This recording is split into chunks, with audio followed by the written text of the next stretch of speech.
संगीत, उनकी याद में जो नहीं रहे। इन छात्रों ने बांग्लादेश से एक सरकार को बेदखल किया। इसका खामियाजा भी कईयों को भुगतना पड़ा है।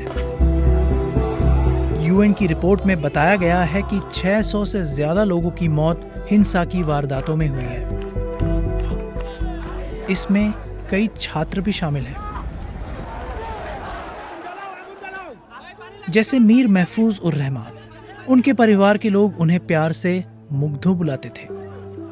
कैमरे पर कैद हुए मुग्धो के आखिरी पल, वो प्रदर्शन में शामिल लोगों को पानी दे रहे थे।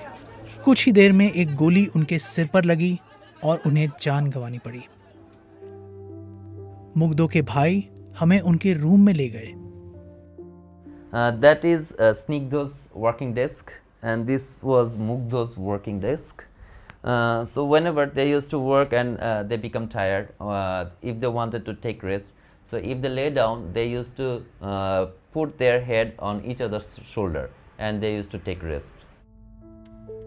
मुग्धो अपने करियर में सफलता पा चुके थे। उनके परिवार के मुताबिक कोटा में सुधार की मांग को लेकर चल रहे आंदोलन से उनका कोई निजी फायदा नहीं होने वाला था। He had the intention that is for my brothers, for our future generation, for our next generation. ऐसे ही कई जाने गई, जिससे छात्रों का गुस्सा बढ़ा और विरोध प्रदर्शन और फैला। কি দরকার ছিল এই আবু সাইদের লাশ রাজপথে ফেলার? কি দরকার ছিল মুগ্ধর তাজা প্রাণকে কেড়ে নেয়ার? देश का नेतृत्व कौन करेगा? सड़कों पर पुलिस की गैर मौजूदगी में कैसे व्यवस्था ठीक होगी? ऐसे सवालों का हल बांग्लादेश में आज वहां के युवा निकाल रहे हैं। लेकिन कोटा के विरोध में खड़े इन छात्रों के बारे में हम कितना जानते हैं? नुसरत तबस्सुम ढाका यूनिवर्सिटी में पॉलिटिकल साइंस की छात्रा हैं। उन्होंने स्टूडेंट्स मूवमेंट का नेतृत्व भी किया है। এই মুহূর্তে বাংলাদেশকে সুস্থ অবস্থায় দেখাটাই আমার জীবনের একমাত্র লক্ষ্য। এছাড়া আমি আমার লাইফের অন্য সব স্বপ্ন ছেড়ে এসেছি। In my country we need a total reformation of this country, in every single sector.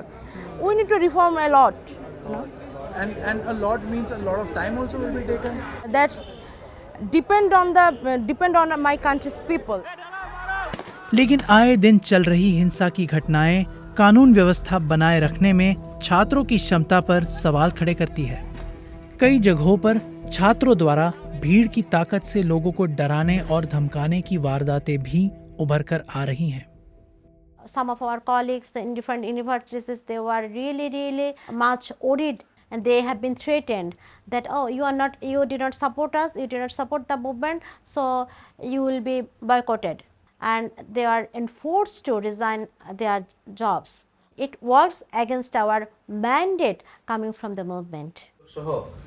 इन छात्रों ने किस किस्म का दबाव झेला है, ये इस क्लिप से समझ आता है। इसे पिछले महीने एक पुलिस स्टेशन के अंदर रिकॉर्ड किया गया। इसमें नुसरत और अन्य नेता अपने आंदोलन को वापस लेने का जिक्र करते हुए नजर आते हैं। नुसरत का दावा है कि ये वीडियो रिकॉर्ड करने से पहले उन लोगों को धमकाया गया था। इस मामले में जिस पुलिस अधिकारी का नाम सामने आया था, उनका फिर तबादला कर दिया गया, ऐसा बांग्लादेश के मीडिया में बताया गया है। They record our statement that time they have open arms in that table. That was very bad situation. আমি যতক্ষণ না ওখান থেকে বের হয়েছি, প্রত্যেক ঘন্টায় একবার করে আত্মহত্যার কথা ভাবতাম। শুধুমাত্র এটা ভেবে যে বের হয়ে যদি দেখি যে মানুষজন আমাদের ভুল বুঝেছে বা আন্দোলনটা নষ্ট হয়ে গিয়েছে, কিন্তু বের হয়ে আসার পর মানুষকে যখন দেখলাম তারা আমাদের প্রতি বিশ্বাসটা রেখেছে এবং প্রোটেস্ট চালিয়ে গিয়েছে, তখন আসলে আমি আমার পুরো শক্তিটাই ফেরত পেয়েছি। आज इन युवाओं का समर्थन सिर्फ स्टूडेंट्स ही नहीं करते। नुसरत के साथ जो लोग थे, उनमें से कुछ आज अंतरिम सरकार का हिस्सा है।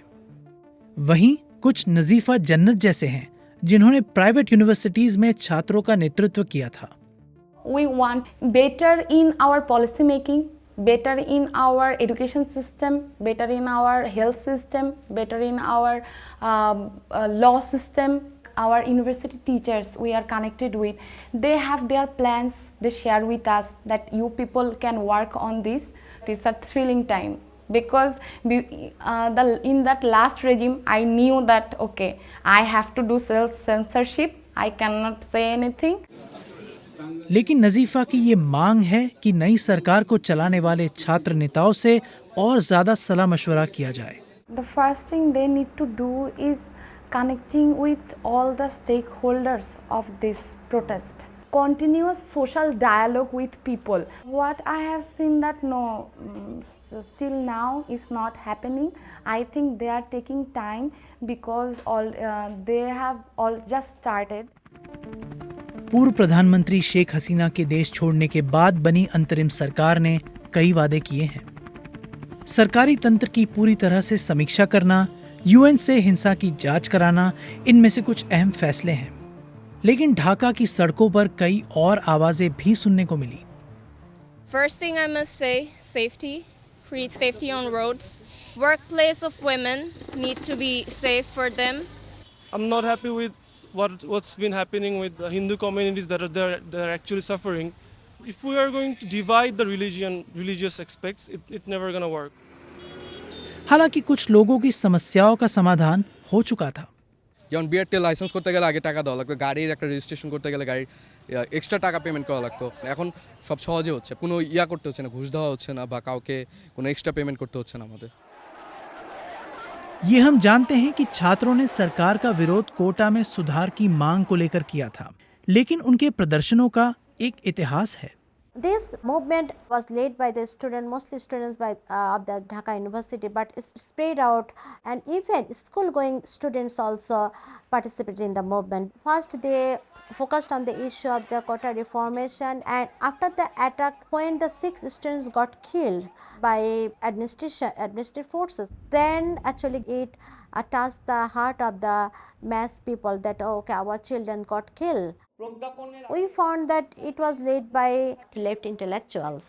They asked for having advice from the left intellectuals, but I should say that the rightist wing, they participated and they made the protest rally bigger. छात्रों के इस आंदोलन के कई समर्थक बांग्लादेश के हिंदू समुदाय से भी आते हैं।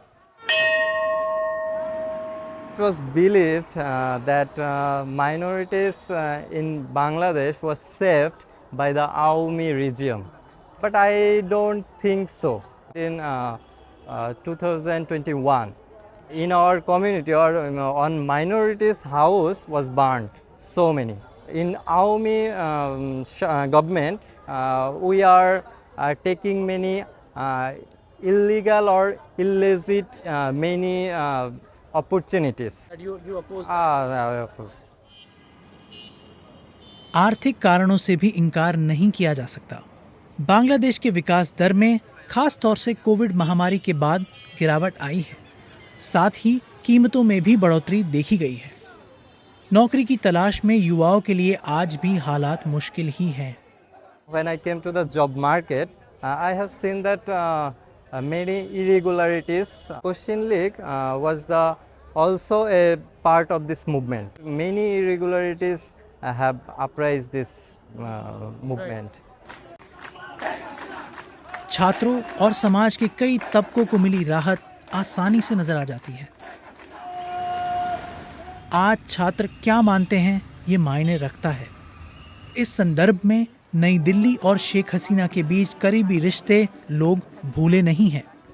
ভারতের ব্যাপারে আমার এটাই বলার যে ভারত যদি সাধারণ সম্পর্ক চায় তাহলে তাদের সাধারণ আচরণ করা উচিত, পক্ষপাতিত্বমূলক না।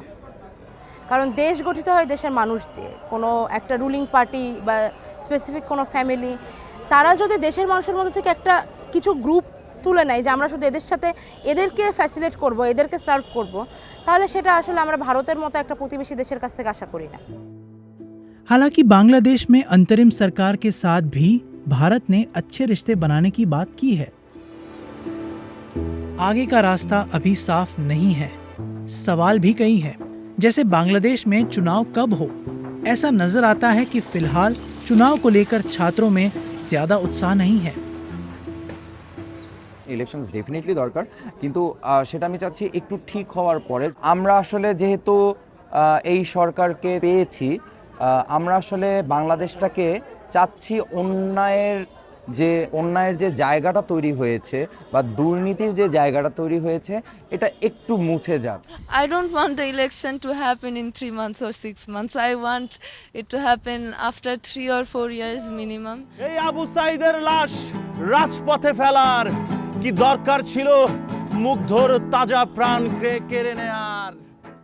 बांग्लादेश मुग्धों को कैसे याद करे, इससे लेकर उनके भाई क्या सोचते हैं?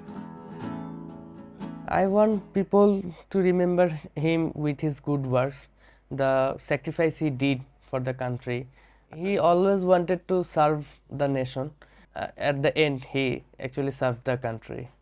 I think people will forget about him after some time or after a period of time, but whenever I see my face in the mirror, it reminds me of Mugdha, because we used to look same. কি দরকার অন্ধের শহরে চশমা বিক্রি করা।